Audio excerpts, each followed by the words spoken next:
Assalamualaikum warahmatullahi wabarakatuh. Perkenalkan, nama saya Alifia Salmadia dengan NIM 12340300083. Di sini saya akan menjawab soal dari tugas UAS etika dakwah. Untuk jawaban nomor 1, tentunya untuk dai profesional yaitu harus memiliki iman yang kuat, ketaatan beribadah, dan juga harus memiliki banyak ilmu seperti memahami Al-Quran, kitab, dan juga harus menghafal hadis gitu. Terus juga harus memahami berbagai agama. Tentunya juga seorang dai profesional itu harus bisa berkomunikasi dengan baik, komunikatif dan efektif, dan juga mampu berdebat dengan sopan. Jadi seorang dai yang profesional itu harus memiliki komunikasi yang baik atau public speaking yang baik. Untuk jawaban nomor 2, kenapa ekstremisme Islam mengarah kepada radikalisme? Faktor-faktornya banyak, seperti faktor ekonomi dan sosial, yaitu kemiskinan dan kesetaraan ekonomi, dan juga ada diskriminasi dan marginalisasi, dan juga faktor politik, yaitu konflik dan perang di negara-negara muslim, penindasan di kalangan masyarakat rendah, dan juga keterlibatan politik yang terbatas atau tidak efektif. Juga ada lagi faktor agama, yaitu pengajaran agama yang ekstrim atau penggunaan agama untuk kepentingan politik. Jadi disalahgunakan oleh sebagian orang untuk keegoisan dirinya sendiri dengan politiknya itu. Terus kurangnya pemahaman tentang Islam yang moderat, juga pengaruh kelompok-kelompok yang ekstremis. Kemungkinan solusi yang akan menanggapi kasus ini, yaitu pendidikan agama yang moderat dan inklusif, itu adalah bagian dari solusi, dan juga meningkatkan kesadaran kritis dan pemikiran yang analis, juga mengembangkan ekonomi dan mengurangi ketidaksetaraan antara masyarakat yang di atas dan juga masyarakat yang di bawah. Selanjutnya nomor 3, yaitu apa isi dari pemahaman Islam moderat. Nah, Islam moderat itu ada beberapa prinsip dasar. Yang pertama, tauhid atau keesaan Allah, dan juga yang kedua ada Al-Quran dan hadis. Terus yang ketiga ada sunnah Nabi Muhammad SAW sebagai teladan yang baik, dan juga yang keempat kesetaraan bagi masyarakat sosial.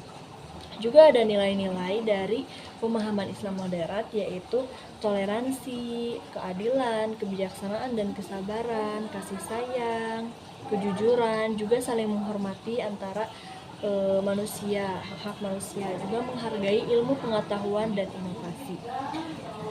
Penerapan dalam kehidupan seperti menghormati hak-hak minoritas, meningkatkan pendidikan dan kesadaran yang kritis, juga mengatasi konflik antara di perpolitikan, di dunia perpolitikan.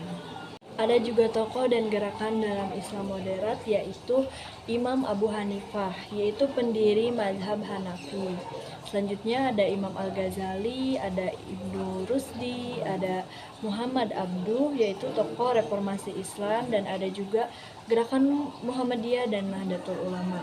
Selanjutnya, sumber belajar Islam moderat itu dari Al-Quran dan hadis, kitab-kitab yang klasik seperti Al-Muwatta oleh Imam Malik, dan juga ada karya-karya tokoh Islam moderat kayak situs web dan media online yang terpercaya.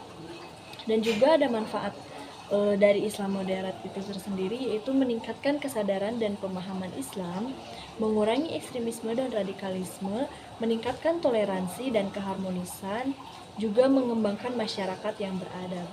Pandangan yang tepat tentang isu tarif kasa dakwah.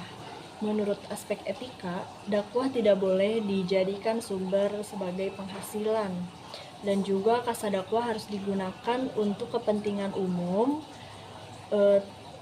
dan juga kepentingan umat dan dakwah itu tersendiri, dan juga transparansi dan kejujuran dalam pengelolaan dana. Jadi kasadakwah, tarif kasadakwah itu sebenarnya tidak boleh dijadikan sumber pendapatan bagi seseorang atau seorang pendakwah itu sendiri.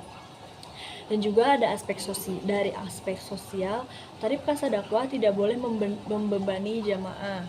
Dan juga kasadakwah harus digunakan untuk membantu masyarakat. Selanjutnya, kegiatan sosial dan kemasyarakat harus didukung. Ada juga dari aspek teologis, dakwah adalah kewajiban dan amal ibadah.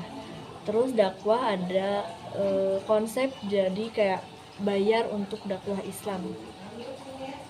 Sebenarnya tidak ada tarif gitu kan. Terus kasadakwah harus digunakan untuk memperkuat iman dan kegiatan agama. Pertanyaan selanjutnya yaitu bagaimana etika humor dalam dakwah?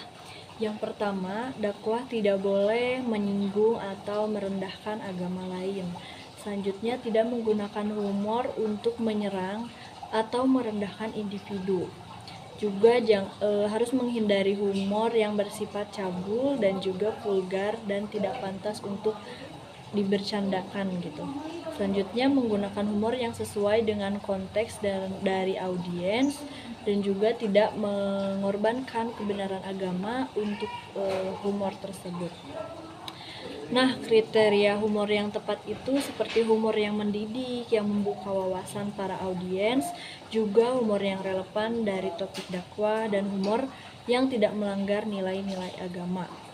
Yang saya lakukan untuk membangun kontribusi sebagai mahasiswa dalam mengembangkan etika dakwah yaitu dengan hal kecilnya gitu, seperti kita merepost kegiatan yang positif, juga merepost ayat-ayat Al-Quran, seperti misalkan hari Jumat itu Al-Kahfi. Itu hal kecil yang mungkin sudah saya terapkan di keseharian saya seperti itu.